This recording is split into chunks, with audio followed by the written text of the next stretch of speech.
2022년 4월 17일 부활주일 예배를 시작하겠습니다.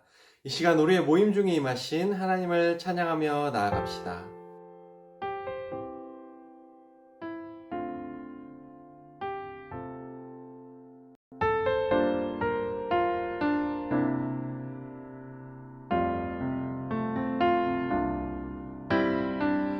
형제의 모습 속에 보이는 하나님 영상 아름다워라. 존귀한 주의 자녀 됐으니 사랑하며 섬기리. 자매의 모습 속에 보이는 하나님 영상 아름다워라. 존귀한 주의 자녀 됐으니 사랑하며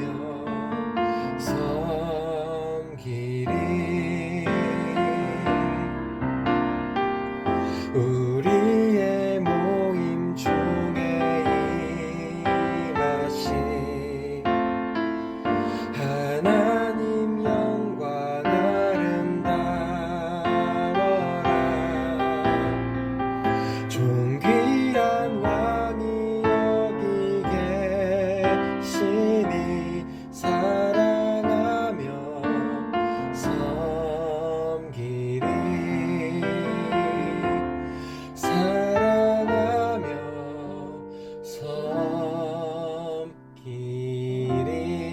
섬기리.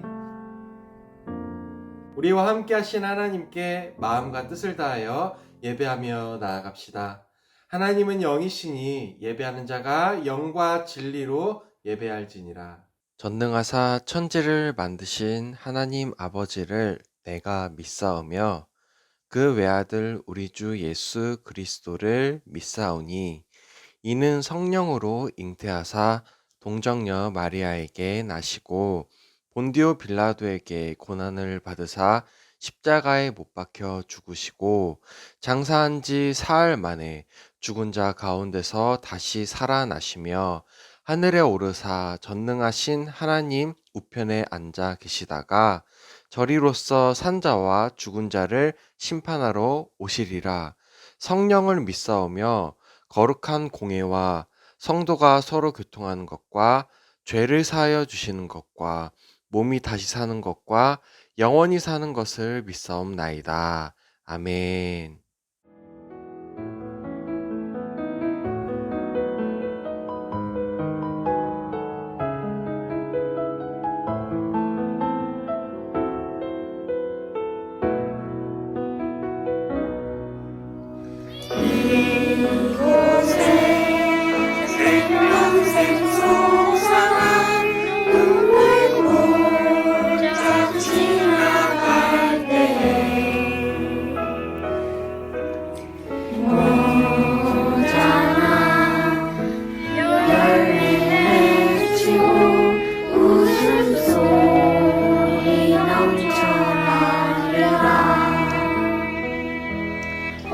꽃들도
오늘은 부활주일로 하나님께 예배를 드립니다. 예수님께서 저희 죄를 해결하시려 이 땅에 연약한 인간으로 오셔서 고생하시다가 십자가에 달려 죽으셨던 것을 기억합니다.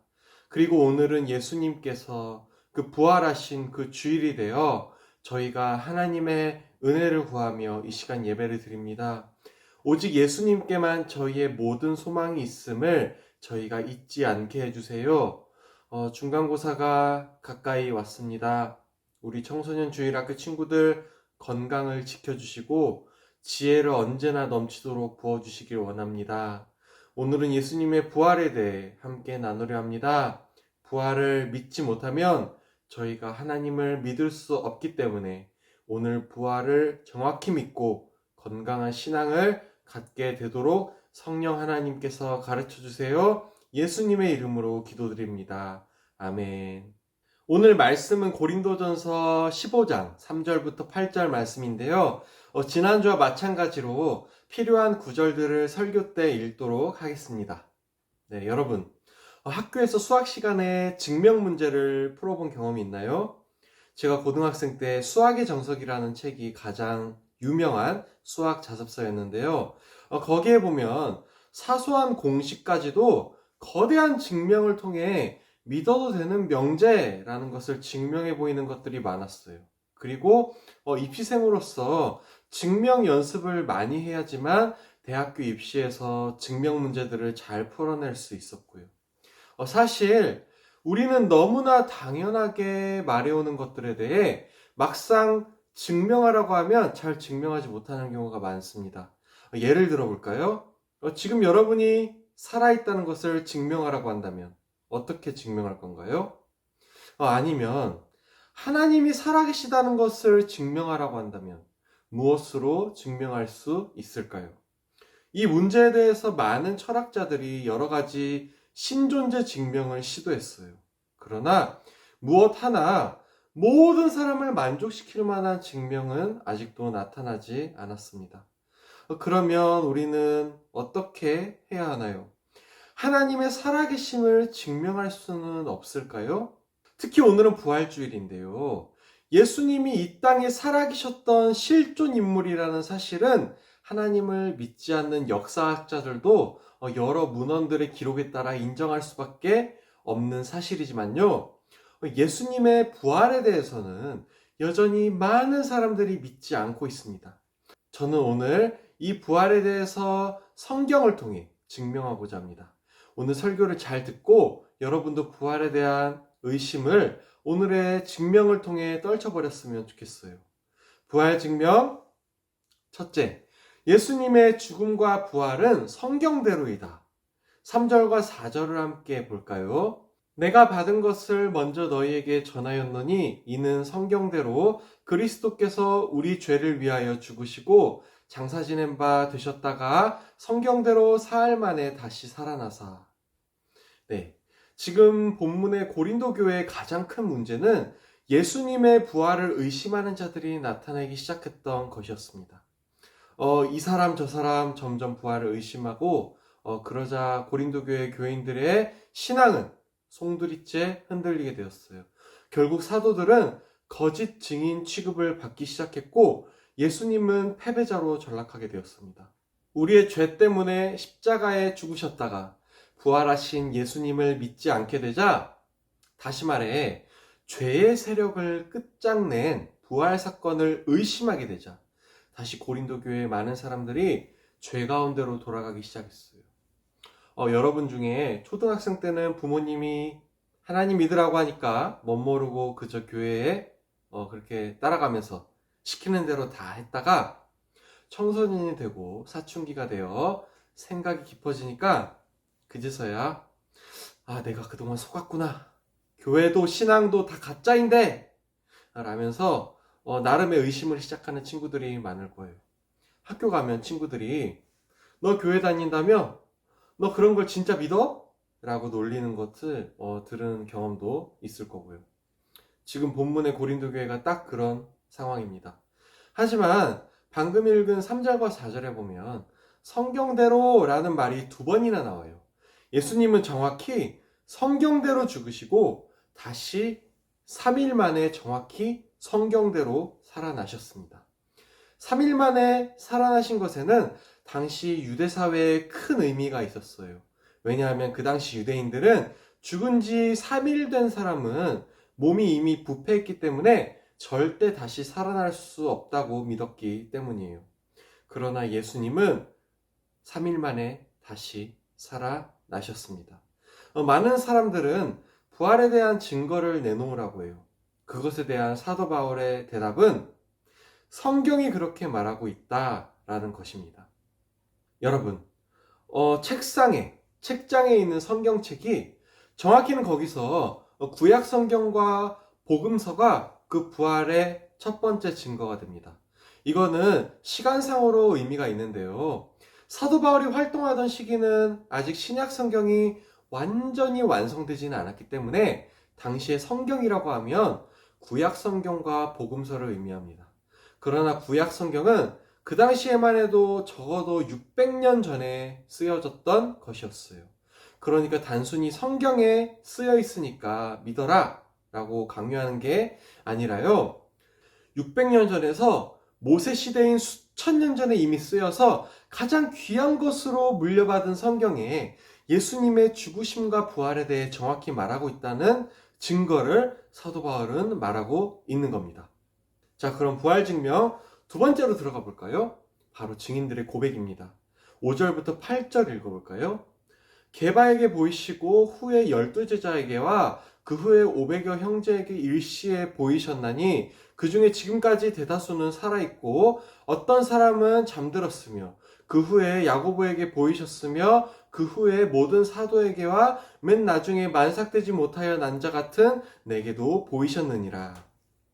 부활하신 예수님은요, 베드로에게, 500여 형제들에게, 야고보에게, 사도들 모두에게, 마지막으로 바울에게도 자신을 나타내 보이셨어요. 수많은 사람들이 직접 부활하신 예수님을 봤고요. 바울은 자신이 편지를 쓰고 있는 그 시점에 부활하신 예수님을 직접 목격한 사람들 대다수가 살아있다고 합니다. 지금 우리 사회에 일제강점기에 있었던 일본군 성노예, 강제 노역 같은 피해에 대해 우리가 역사적 사실임을 주장할 수 있는 가장 큰 증거는 뭐죠? 네, 피해자, 당사자가 아직 살아 계시다는 거죠. 직접적 증인이 살아있다는 것만큼 가장 큰 역사적 증거는 없습니다. 부활도 마찬가지예요.